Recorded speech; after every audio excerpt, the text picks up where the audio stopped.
selamat pagi Bapak Ibu yang Tuhan Yesus kasihi, yang mengikuti program bekal pagi hari ini. Belajar kebenaran Alkitab, kita akan segera memulai program kita atau acara kita pada pagi hari ini.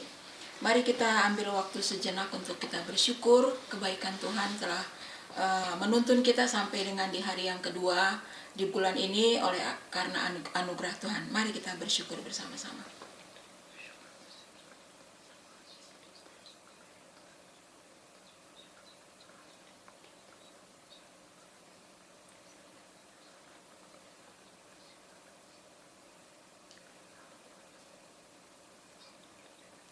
Bapa di surga, di dalam nama Tuhan Yesus, dengan 1000 lidah kami sekalipun tidak mampu kami membilang kebaikan Tuhan atas hidup kami, yang memungkinkan kami boleh ada sebagaimana kami ada hari ini melewati berbagai tantangan dan pergumulan hidup. Pemeliharaanmu, perlindunganmu, kasih setiamu tidak pernah berkeputusan atas hidup kami. Karena itu tidak ada alasan bagi kami untuk tidak bersyukur. Terima kasih Tuhan Yesus, dan pagi ini kami akan memulai persekutuan kami belajar kebenaran Alkitab. Kami berdoa kiranya Tuhan hadir di tengah-tengah kami dan Engkau mempermuliakan dirimu sendiri. Melalui pujian, melalui doa, melalui uraian firman Tuhan. Di dalam nama Tuhan Yesus kami menyerahkan waktu ibadah kami pagi ini. Haleluya, amin. Ya Bapak Ibu Saudara, kita bersyukur bahwa karena kuasa darah Tuhan Yesus itulah kita boleh ada sampai dengan hari ini. Kita dibebaskan dari dosa dan bahkan kita dipercayakan untuk melayani Tuhan. Karena itu mari kita angkat satu pujian dari nama Yesus terus bersuara, nomor 6. Jika engkau ingin dibebaskan, besar kuasanya darah Tuhan.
Sehingga kita boleh berlindung dari panah api si jahat tiap-tiap hari, dari godaan setan, dari pergumulan hidup ini. Puji Tuhan. Kita akan mendengar firman Tuhan. Kita angkat pujian dari nama Yesus 14. Ku dengar suaramu, ku dengar penebus memanggil, marilah oleh darahku yang kudus, jiwamu sucilah.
Kita berdoa.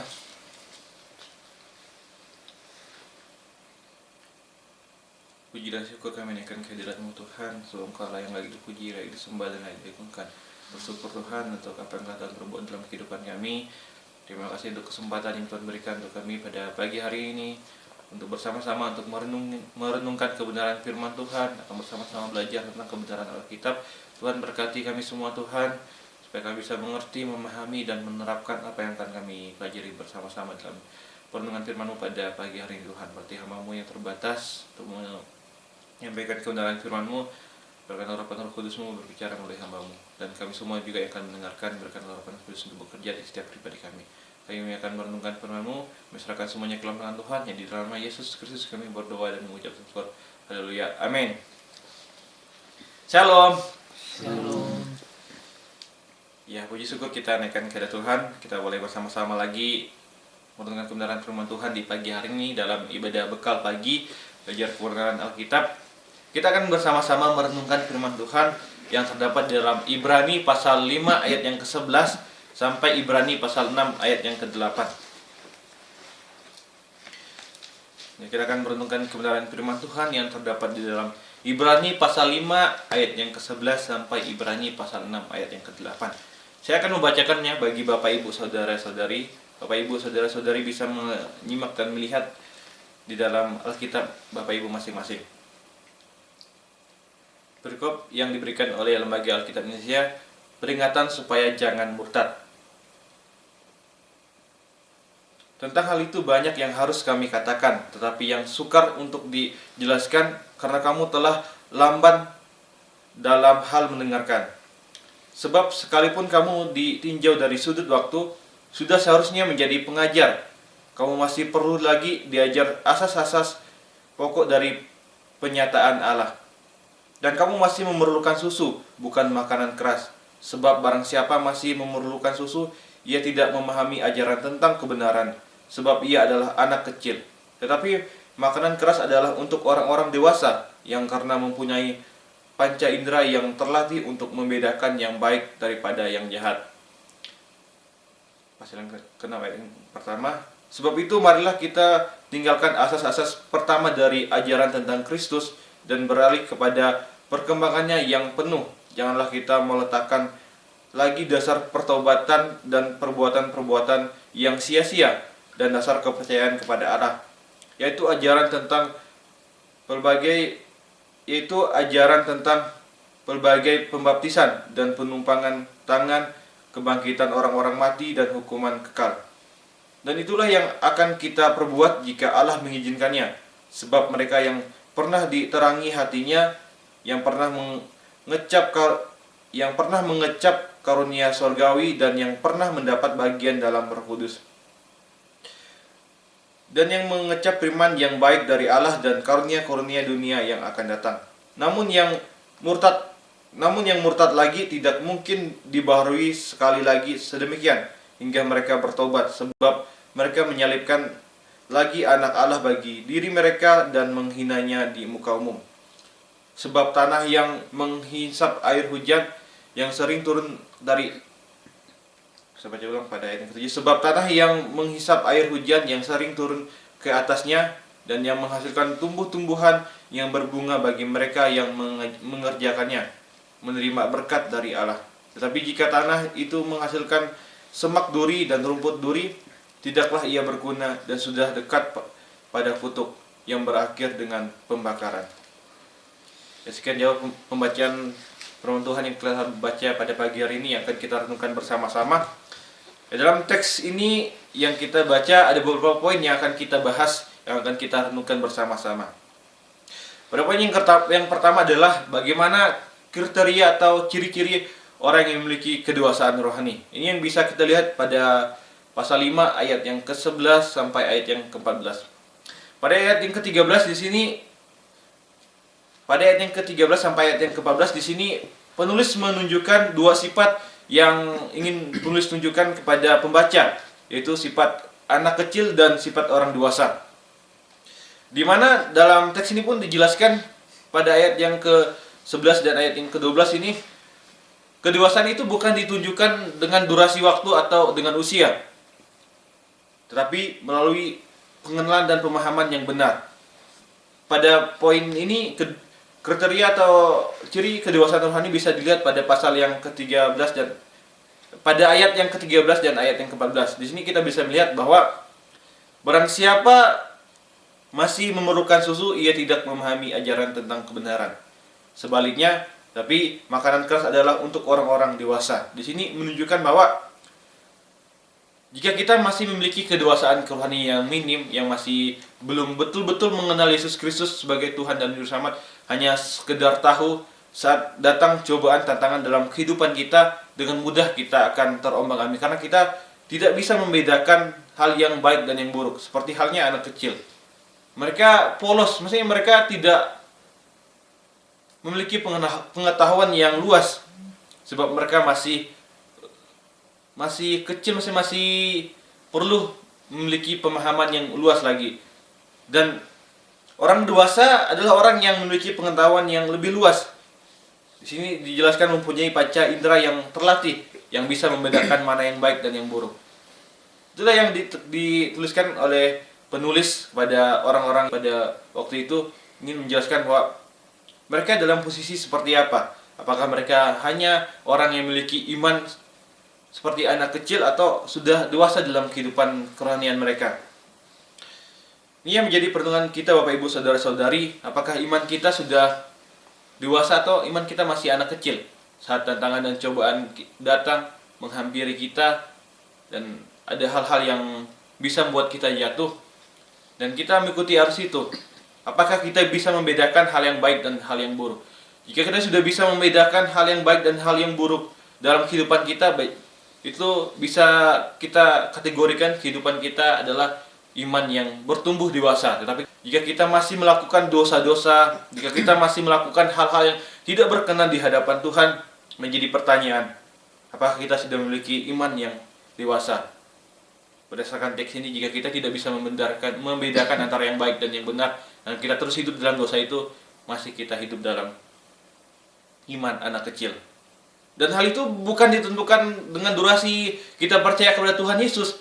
Bukan karena kita lebih tua atau bukan karena kita lebih hebat atau bukan karena kita lebih duluan mengenal Tuhan Yesus, kita lebih pandai daripada orang-orang lain yang baru mengenal Tuhan Yesus. Tapi jika kehidupan kita tidak benar daripada orang yang baru mengenal Tuhan Yesus, menjadi pertanyaan, apakah kita sudah benar-benar hidup dalam kedewasaan kerohanian? Karena kedewasaan kerohanian itu bukan ditentukan oleh durasi waktu atau dengan usia, tapi dilihat melalui pengenalan akan Tuhan yang benar, dengan mengetahui apa yang benar dan yang tidak benar yang Tuhan ajarkan dalam kehidupan kita. Dari teks ini yang bisa kita lihat pada poin yang berikutnya, pada ayat yang ke-1 pasal 6 ayat pertama dan ayat yang kedua, di situ kita bisa melihat apa sih penyebab ketidakdewasaan kerohanian yang dihadapi oleh orang-orang Yunani pada masa itu. Di sini kita bisa melihat pada ayat yang ke-6 yang saya akan bacakan, pada ayat yang ke-6 ayat 1 dan ayat yang kedua. Sebab itu, marilah kita tinggalkan asas-asas pertama dari ajaran tentang Kristus dan beralih kepada perkembangannya yang penuh. Janganlah kita meletakkan lagi dasar pertobatan dari perbuatan-perbuatan yang sia-sia dan dasar kepercayaan kepada Allah. Inilah yang membuat kita tidak dewasa dalam kerohanian. Inilah yang membuat orang-orang Yahudi masa itu yang dituliskan oleh penulis mengingatkan kepada mereka bahwa marilah selidiki tentang asas-asas ajaran Kristus itu. Kenapa penulis menuliskan hal ini? Karena orang-orang Yahudi pada masa itu memiliki latar belakang atau kepercayaan yang sudah ditanamkan dalam diri mereka sebelum mereka mengenal Yesus Kristus sebagai Tuhan dan Juru Selamat mereka, tentang Mesias, tentang Kristus itu sebagai apa. Orang-orang Yahudi memiliki pemahaman tentang Kristus atau tentang Mesias itu sebagai Juru Selamat atau penyelamat untuk mereka di dunia ini yang akan membebaskan mereka dari penjajahan bangsa Romawi pada waktu itu. Sehingga mereka memiliki pemahaman yang tidak sesuai dengan ajaran yang Yesus Kristus ajarkan. Ada penyimpangan atau ada perbedaan pemahaman yang orang-orang Yahudi miliki dan apa yang Tuhan Yesus ajarkan. Karena yang Tuhan Yesus ajarkan adalah penyelamatan atau tentang kasih karunia yang Tuhan berikan itu untuk menyelamatkan mereka pada saat kematian kedua kalinya. Akan ada kehidupan kekal untuk bersama-sama dengan Tuhan di kerajaan sorga. Tetapi orang-orang Yahudi pahami waktu itu adalah akan datang seorang Mesias, akan datang seorang Kristus yang membebaskan mereka dari penjajahan bangsa Yunani. Sehingga di sini dikatakan bahwa dosa pertobatan dari perbuatan-perbuatan yang sia-sia. Sehingga mereka berusaha untuk melakukan perbuatan-perbuatan yang baik, perbuatan-perbuatan yang ingin membuat mereka bisa selamat, perbuatan-perbuatan yang mereka kerjakan sehingga mereka dapat dibebaskan. Bukan didasarkan kepada kasih karunia Yesus Kristus, berbeda dengan ajaran Yesus Kristus. Karena Yesus Kristus mengajarkan bahwa keselamatan yang diterima oleh kita semua orang percaya yaitu karena kasih karunia yang Tuhan berikan, bukan karena perbuatan kita. Tapi yang dimiliki oleh orang-orang Yahudi pada dewasa itu adalah mereka ingin mengerjakan dengan usaha mereka. Mereka bekerja keras untuk mendapat kebebasan, untuk mendapat pembebasan dari bangsa Yunani. Atau seperti itu yang mereka miliki pemahaman tentang pembebasan atau keselamatan. Bukan dari Yesus Kristus itu sendiri, tapi dari usaha mereka. Itulah yang penulis ingin tekankan kepada orang-orang Yahudi, supaya mereka memiliki pemahaman yang benar, supaya mereka tidak mudah disesatkan atau mereka bertumbuh imannya. Sebab ketika mereka mengenal Yesus Kristus, jika mereka tidak memiliki pemahaman yang benar tentang Yesus Kristus, bagaimana iman mereka bertumbuh? Pasti mereka tidak akan memiliki iman yang bertumbuh. Sehingga apa dampaknya ketika mereka tidak memiliki iman yang bertumbuh? Pada ayat yang ketiga hingga ayat yang keenam di sini dikatakan, dan itulah yang akan kita perbuat jika Allah mengizinkannya, sebab mereka yang pernah diterangi hatinya, yang pernah mengecap karunia sorgawi, dan yang pernah mendapat bagian dalam Roh Kudus, dan yang mengecap firman yang baik dari Allah, dan karunia dunia yang akan datang, namun yang murtad lagi tidak mungkin dibaharui sekali lagi sedemikian hingga mereka bertobat, sebab mereka menyalibkan lagi anak Allah bagi diri mereka dan menghinanya di muka umum. Inilah yang penulis ingatkan kepada mereka, jika mereka tidak memiliki pemahaman yang benar akan Tuhan, jika mereka tidak memiliki pengenalan yang benar akan Tuhan, itu bisa digoda oleh ajaran-ajaran sesat atau dengan tantangan yang mereka hadapi, sehingga mereka meninggalkan Tuhan karena iman yang mereka miliki tidak bertumbuh. Itulah yang penting kita pahami, Bapak Ibu, saudara-saudari. Kita mengoreksi kehidupan kita, apakah kita memiliki iman yang sudah bertumbuh dalam kedewasaan, apakah iman kita masih anak-anak, sehingga kita bisa bertumbuh dalam Yesus Kristus. Dan bagaimana kita bisa melihat iman kita bertumbuh atau tidak? Ya melalui firman Tuhan ini dijelaskan bahwa jika kita memiliki iman yang bertumbuh, pasti kita bisa membedakan hal yang baik dan yang benar. Tentunya jika kita sudah tahu hal yang baik dan yang benar, pasti kita akan mengerjakannya, bukan hanya mengetahui, tapi ada tindakan untuk mengerjakannya. Dan ada hal-hal yang bisa membuat kita tidak bisa bertumbuh, yaitu jika kita tidak memiliki pemahaman yang benar dengan Tuhan, jika kita hanya sekedar tahu dan tidak memiliki pengenalan yang benar akan Tuhan, itu akan membuat kita tidak bisa bertumbuh dengan baik akan Tuhan. Dan pada poin yang berikutnya yang kita bisa pelajari adalah akibat dari pertumbuhan iman itu apa sih? Pada ayat yang ke-7 di sini dikatakan, sebab tanah yang menghisap air hujan yang sering turun ke atasnya, dan yang menghasilkan tumbuh-tumbuhan yang Saya bacakan sekali lagi dampak dari pertumbuhan iman itu pada ayat yang ke-7, pasal 6 ayat yang ke-7. Sebab tanah yang menghisap air hujan yang sering turun ke atasnya, dan yang menghasilkan tumbuh-tumbuhan yang berguna bagi mereka yang mengerjakannya, menerima berkat dari Allah. Itulah yang penulis tunjukkan kepada pembaca, yaitu jika mereka memiliki pertumbuhan iman yang baik, mereka akan menghasilkan buah-buah yang berguna bagi kehidupan mereka dan bagi lingkungan sekitar mereka, dan mereka akan menerima berkat dari Allah. Dan sebaliknya, jika mereka tidak memiliki pertumbuhan iman yang baik, dan jika mereka murtad, ada hukuman dari Tuhan pada ayat yang ke-8. Tapi jika tanah itu menghasilkan semak duri dan rumput duri, tidaklah ia berguna dan sudah dekat pada kutuk yang berakhir dengan pembakaran. Ya, pada konteks ini kita lihat bahwa jika kita tidak bertumbuh dalam iman, dengan mudah kita untuk meninggalkan Tuhan. Dan jika kita sudah meninggalkan Tuhan, maka kita akan mendapat penghukuman. dan penghukuman yang Tuhan berikan itu akan membuat kita tidak bisa bersama-sama dengan Tuhan untuk dalam kerajaan surga di kedatangan Tuhan kedua kalinya. Menjadi pertemuan kita pada pagi hari ini, Bapak Ibu Saudara-saudari, yang bisa kita pelajari adalah mari kita koreksi diri kita, mari kita lihat lagi diri kita, apakah iman kita sudah bertumbuh di dalam Tuhan, apakah kita sudah memiliki pemahaman yang benar akan Tuhan. Bukan berbicara tentang durasi waktu, bukan berbicara tentang berapa lama kita kenal Tuhan, tapi berbicara tentang seberapa dekat kita dengan Tuhan, seberapa kenal kita dengan Tuhan. Sebab di sini orang-orang Yahudi yang sudah mengenal Tuhan, tapi mereka tidak memiliki pengenalan yang benar akan Tuhan. Mereka hanya sekedar tahu, karena mereka masih memegang pemahaman mereka yang salah. Karena mereka masih memegang pemahaman yang salah akan Tuhan. Ada hal-hal yang mereka masih simpan dalam diri mereka yang membuat mereka menjadi penghalang untuk mengenal Tuhan itu dengan sungguh-sungguh. Itulah menjadi koreksi dalam kehidupan kita, Bapak Ibu Saudara-saudari. Apakah kehidupan kita ini sudah benar-benar memiliki pengenalan yang benar akan Tuhan? Apakah masih ada dosa-dosa atau masih ada pemahaman-pemahaman yang membuat kita tidak bisa mengenal Tuhan dengan sungguh-sungguh? Kesombongan kita yang menganggap diri kita lebih pandai daripada orang lain, dan kita menganggap diri kita lebih bisa mengenal Tuhan, itu yang bisa membuat kita tidak mengenal Tuhan dengan sungguh-sungguh. Sebab Tuhan yang tidak terbatas, kita tidak bisa mengenal Tuhan itu secara utuh kalau tidak Tuhan yang memperkenalkan dirinya kepada kita.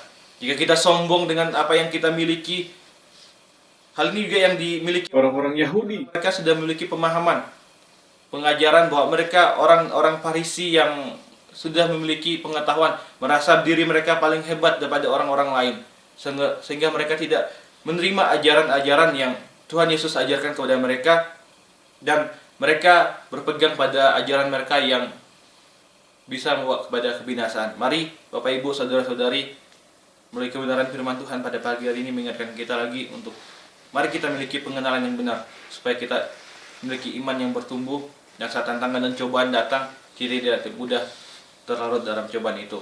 Bagaimana kita bisa mengenal Tuhan? Bagaimana kita bisa memiliki pemahaman yang benar dengan Tuhan? Tuhan sudah berbicara dengan kita melalui Alkitab ini. Melalui kebenaran firman Tuhan ini, mari kita pelajari bersama-sama. Mari kita dalami bersama-sama. Sebab surat inilah surat cinta dari Tuhan. Jika kita menerima surat cinta dari orang yang kita kasihi, pasti kita akan membacanya dengan sungguh-sungguh, mungkin berulang-ulang. Tapi dengan Alkitab ini, surat yang Tuhan kasih kepada kita, apakah kita rindu untuk membacanya? Jadi jika kita tidak rindu untuk membaca, menjadi pertanyaan, apakah kita cinta sama Tuhan ataukah kita tidak cinta sama Tuhan? Amin. Untuk kebenaran firman Tuhan, mari kita berdoa. Tuhan, kami bersyukur untuk kebenaran firman Tuhan yang kami renungkan, yang mengingatkan kami lagi Tuhan untuk bertumbuh dalam kedewasaan kerohanian di dalam Tuhan yang benar-benar. Sebab bicara tentang kedewasaan kerohanian itu bukan bicara tentang durasi kami mengenal Tuhan, seberapa lama kami mengenal Tuhan. Tapi jika kami seberapa lama dengan mengenal Tuhan, tapi kehidupan kami tidak sungguh-sungguh di hadapan Tuhan, kami melalaikan setiap waktu-waktu pribadi dengan Tuhan, dan kami tidak memiliki pengenalan yang benar akan Tuhan, maka semuanya itu sia-sia. Karena kami Tuhan, kedewasaan rohani dengan akan rindu merenungkan kebenaran firman Tuhan, memiliki pemahaman yang benar dengan Tuhan, memiliki kedekatan yang benar dengan Tuhan, melalui kebenaran firman Tuhan, melalui Alkitab yang Tuhan berikan kepada kami untuk kami pelajari, untuk kami renungkan sebagai pedoman untuk kami menjalani kehidupan kami hari lepas hari, supaya saat tantangan cobaan datang menghampiri kami tidak mudah digoyangkan, kami tidak mudah digoncangkan, sebab kami memiliki iman yang dewasa, bukan iman anak-anak yang mudah digoyangkan. Tuhan, demikianlah firman Tuhan yang kami renungkan, bahwa terbatas untuk menyampaikan. Biar Roh Kudus-Mu berbicara ke setiap pribadi kami masing-masing, mengoreksi kehidupan kami supaya kami benar-benar hidup setia dan takut akan Tuhan, dan sampai Tuhan kedatang kedua kalinya untuk menjemput kami bersama-sama masuk ke dalam kerajaan surga. Kami berdoa dan mengucap syukur. Haleluya. Amin.